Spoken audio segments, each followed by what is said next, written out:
For Anne Boleyn, there is no such thing as privacy. She stands like a statue while she is laced into a kirtle of heavy silk and a gown of dark velvet.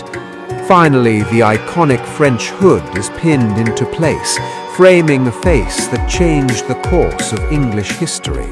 Before the music, there is the mission. Anne leads her household to the royal chapel. She is a woman of deep, radical faith, often found reading her English translation of the Bible. She marks the passages with her own fingernail to show the king exactly where the Pope's power ends and his begins. She is not just praying, she is whispering the Reformation into existence, pushing for the new learning, a movement centered on the radical idea that the Bible should be read in the language of the people. At 11 in the morning, the palace prepares for dinner. In the Tudor world, this is not a light midday snack, but the main and most formal meal of the day, timed early to make the most of the precious daylight. Anne sits under a cloth of estate, a heavy canopy of silk and gold that serves as a physical symbol of her royal rank and authority. She eats from gold plate while musicians play lutes in the gallery, but she rarely eats in peace. This is where she performs the role of the queen, granting audiences to ambassadors and distributing alms to the poor. But her greatest battles are fought in the shadows with Thomas Cromwell. Master Cromwell, I have seen your accounts for the monasteries you have dissolved. You are taking the gold of the church to fill the king's war chests. It is the king's gold by right, your grace. I merely collect what is his. It is the gold of the people, Master Secretary. I want those funds diverted to hospitals and schools. If we are to tear down the old ways, we must build something better in their place. Do not think I will sit silent while you pick the bones of the dead for profit. Your grace is most charitable, but the king has many needs that do not involve the poor. The king has one need above all others. He must ensure that the England his daughter inherits is stable and godly. The mention of Elizabeth is the true center of Anne's world. In the afternoon, the Queen manages her daughter's household from afar.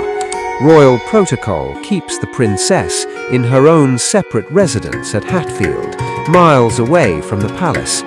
Anne adores Elizabeth with a fierce protective passion, and the miles between them are a constant, hollow ache. She misses her daughter so much that she fills the void with a frantic maternal obsession. She pores over reports of Elizabeth's health, demanding that the girl be dressed in the finest silks and surrounded by the safest allies. She selects the tutors herself, ensuring that even as a toddler, Elizabeth is breathed upon by the new learning. She will not allow the girl to be raised as a mere ornament. Every letter Anne signs is a brick in the wall she is building around her child. When the weather holds, the court moves to the gardens. Anne is an expert huntress and a lover of greyhounds. She rides with a ferocity that rivals the men, hawking along the riverbanks of the Thames. Beside her, the king rides in high spirits. In these hours, they are a team. She carries her falcon, the symbol of her own house, on her gloved fist, a predator matching the king's own power. It is during these hours that she is most herself, away from the stifling incense and the rigid protocols of the presence chamber. Around 5 or 6 in the evening, the court gathers for supper. While dinner was the grand display of the morning, supper is the lighter, final, formal meal of the day. It is often served in the Queen's private chambers for her inner circle. Here, the tension of the day begins to simmer.